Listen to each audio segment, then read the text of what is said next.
سلام تعني هبلي كوراتن فتواتن تخطاتلتي مدف سابوين تايمس لمون كم تلمود نازي ساعة زحرنا لكم حصرتن وانون زولنا محبريتات حيزنا لكم مسينا لانسانا مكتالكم نعدمه قداي قوعش قبره حزوون أزرارابو خوين الله مس جنرال قوعش قبره تتحيزون حاد العلوي ألزازي سراويت مكلا خال تقرين نبر نابدي سابا مهدامو تقل يسولو نقرات كم معلتنا معلتي اندا تقاددو يركبو عبي محبرو ميديان ناز قداي عبي مقدار زيتو عفر أكلات كم زلوون تقل يسولو جنرال قوعش قبره زتخصصلو مخنيات دما بيرو سلام نصطان غزيو ممحدار تقري قدمي حدد دقائق ترزبله مغلص زركحلو مس غداي لفعاتي تسفا بيخ برهان غابر قدست تحيزو زتسم حدش حبريتا بحفشه تقري حزلت لكونيتات زمركز زرزر حبريتا نباخم كنبلينا لايك كومنت شير سبسكرايب مغوارك زنقون ببزلخمو سناي صالح تكبرلنا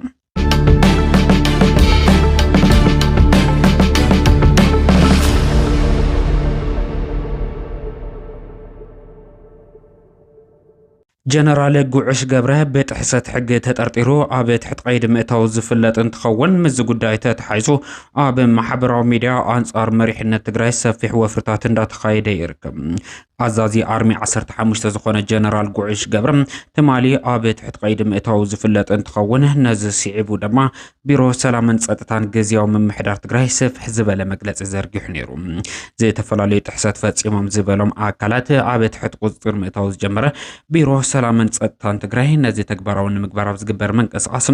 አንቃፋ ይብልዕል ዝኾነ ኃይልታት ውን ተሪር ስጉምት ከም ዝወሰደ ጠቂሱ እዩ አቤት ትግራይ አገርገር ንምፍጣር ሓራ መሬት በዝብል ውዳበ استدراجو حيلتات مدقافن من اسي وديبكا ناي صره سلام منقساسات اب لعل زغبرو اكالات تررت سغمتات موساد مجمارو بعلت مال اماسيو اب ززرغخو مغلص متقاسو زذكريو قدم زمغلصي جنرال غوعش غبره اب تحت قيد متاوس تغلص انتخون اب كتما شره كم زنبرت زتنغرلو نطاف محبراو ميديا زخون اكتيفيست برهانه غبره غرقس لفعتي تسفالن وي خاصب زسانسب بتمساسالي اب تحت قيد متاو زفلتيو حزب تግራይ ሓድነቱ ከዝረገ ሰላምን ምርጋን አበ ትግራይ ከይህሉ ተንቀሳይሶም ዝተፋል አካላት አበ ቀጻሊ ተመሳሳሊ በሕግ ዝሕተቱሉ ባይታን መፍጠር መስራሕት ተጠናኺሮም ከም ዝቆጽሉውን ተጠቂሱሎም ምስም ዕሳር ጀነራል ጉዕሽ ገብረ ተታሒዙ በርከት ዝበሉ ሓበሬታ አበ ማሕበራዊ ሚድያ ክውፅኡ ኢሎምሎም ብፍላይ ጀነራል ጉዕሽ ገብረ ዝተኣሰረሉ ምክንያት ብትእዛዝ መንግስቲ ኤርትራ ከም ዝኾነ ናብ መንግስቲ ኤርትራ ተመሓላሊፉ ከም ዝወሃበ በርከት ዝበሉ ሓበሬታ ከንጸባርቁ وعلم اللوم يخون مبر جنرال قوعش قبره عبز حزوان عبد تحت قوز الصرعاتي كم زلو استطقس انتخون عبد محبرا ميديا عبز قداي زوز عزل حبريت هادما كاب حق الزرحقه حاسوتي قبل بيرو سلامن ጸጥታን ግዚያው መምሕዳር ትግራይ عبد ززرقحو حبريتا تقيس اللوم بيرو سلامن ጸጥታን ግዚያው መምሕዳር ትግራይ عبز قداي عملكيتم عبد ززرقحو حصر زبل صحف كم زملخቶም عبد ትግራይ حقنا مخبار تكبارات تتناخيرو كم ዝቀጽል አረጋጊጹሎም በፍላይ ድማ ተጋዳላይ ጉዕሽ ገብረ አመልኪቱ አብ ማሕበራዊ ሚድያ ዝተፈላልዩ ሓሳባት የልዓሉለው ክብል ዝገልጽ ቢሮ ሰላምን ጸጥታን ግዚያዊ መምሕዳር ትግራይ ገሊኡ ዝዘርግሕ ዘሎ ሓሳባት ኮነ ተፍሓሉ ዘየድሊ ምድንጋር ንምፍጣር ምዃኑ ተረዲናለና ክብል ወሲኹ ጠቂሱሎም ስለዝኾነ ተጋዳላይ ጉዕሽ ገብረ ብዝተጠርጠረሉ ገበን ተኸሲሱ ኣብ ትሕቲ ሕጊ ዝርከብ ኮይኑ በቲ መስርሕ መሰረት ክሲ ተመስሪቱሉ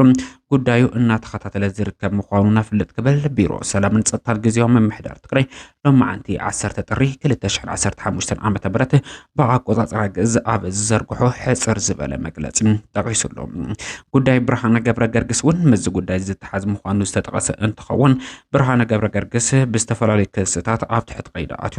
ጉዳይ ውን ብሕጊ ዝከታተል ምዃኑ ተጠቂሱሎም ከም ዝፍለጥ ብርሃነ ገብረ ገርግስ ኣብ ዝሓለፉ 15 ዓመታት ኣብ ቃልሲ ህዝቢ ትግራይ ብፍላይ ድማ ኣብ መድረኽ ማሕበራዊ ሚድያ ጽዕንቶ ፈጣሪ ኮይኑ ሰፊሕ ተጋድሎ ዝገበረ ውልቀ ሰብ ምዃኑ ዝፍለጥ እዩ ኣብ ምጅማር ጽምዶውን ዝለዓለ እጃም ዝነበሮ ብርሃነ ገብረ ገርግስ ኣብ ቀረባ እዋን ጀሚሩ ግን ንጹር ብዘይኮነ ምክንያት ኣብ ልዕሊ መሪሕነት ትግራይ ሰራዊት ትግራይ ብሓፈሻ ድማ ኣብ ጽምዶ ሰፊሕ ዝተብሃለ ማለት ተቃውሞታት ሚስጥር መቀላሕ ብሄራዊ ሓደጋ ክፈጥሩ ዝኽእሉ ምንቅስቃሳት ምግባር መጀመሩ ዝፍለጥ እዩ እዚ ምንቅስቃሱ ብብርክት ዝበሉ አካላት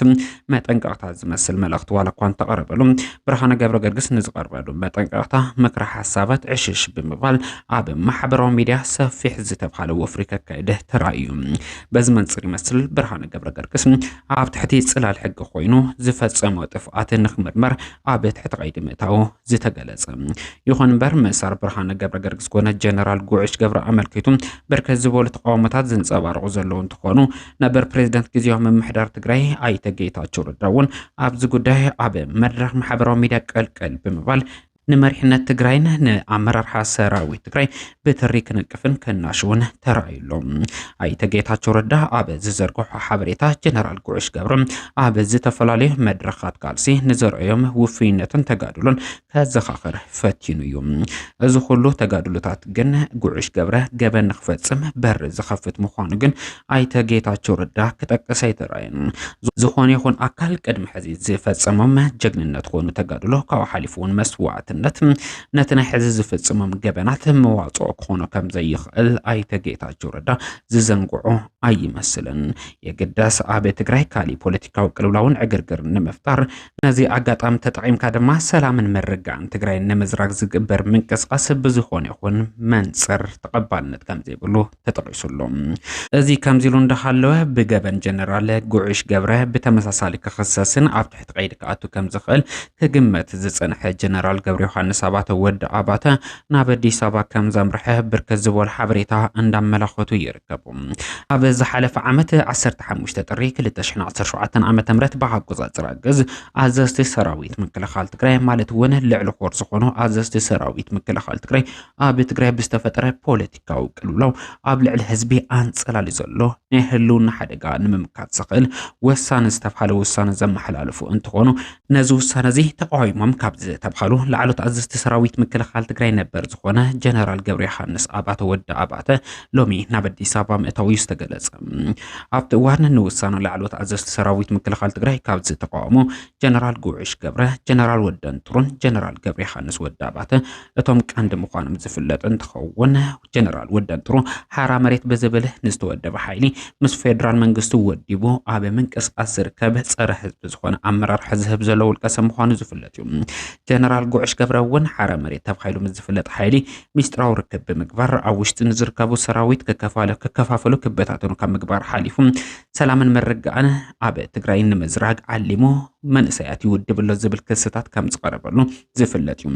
ጀነራል ገብረ ዮሐንስ ኣባተ ወዲ ኣባተ ብተመሳሳሊ ክሲ ክኽሰስ ከም ዝኽእል ኣብ ዝግመተሉ እዋን እዩ ናብ ኣዲስ ኣበባ ኣምሪሑ ዝብል ሓድሽ ሰበር ዜና ዝተሰምዐ ብርግጽ መሪሕነት ትግራይ ሰብ ከም ልቡ ክዛረበ ከም ልቡ ክንቀሳቀስ ዝፈጠረሉ ባይታ ኣብ መወዳእታ ግን ሓደጋ ሒዙ ዝመጽ ይመስል ገለገለ ኣካላት ንመሰል ተጠቂሞም ሰላምን ምርጋዕን ትግራይ ንምዝራግ ዝገብርዎ ዘሎ መንቀስቃስ ካብ ግዜ ናብ ግዜ ሓደጋ እንዳወለደ መምጽኡ ሲዒቡ እዩ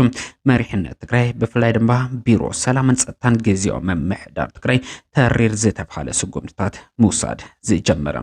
ቢሮ ሰላምን ጸጥታን ግዚያዊ ምምሕዳር ትግራይ ኣብ ዝቕጽሉ መዓልታት እውን ኣዝዮም ተረርቲ ዝተብሃሉ ስጉምትታት ክወስድ ትጽቢት ዝግበር እንትኸውን ኣብዚ መንቀስቃስ እዚ ድማ ህዝቢ ሓጋዛይ ክኸውን ጸዊዒት ቀሪቡሎም ህዝቢ ኣብዚ ጉዳይ እዚ ኣብ ማሕበራዊ ሚድያ ዝዘራጨው ዘሎ ኣደናገርቲ ዝኾኑ ሓሳባት ካብ ምቕባል እውን ክቁጠበ መልእኽቲ ቢሮ ሰላምን ጸጥታን ግዚያዊ ምምሕዳር ትግራይ ኮይኑሎም ትግራይና ሓድነትና ኣስጢምና ኣታቶ ካብ ዘላ ቅልውላ ወፅያ ሰላምን ድሕነታን ውሕስ ዝገበረት ግዛታዊ ሓድነታ ዘረጋገጸት ተመዛበልትን ስደተኛታትን ተጋሩ ናብ ብሄራዊ ግዛቶም ተመሊሶም ኣብ ልምዓትን ሰላምን ዝሰምሩሉ ዝኾነሉ ግዜ ክመጽእ ኩላትና ኣብ ሓደ ንሽከል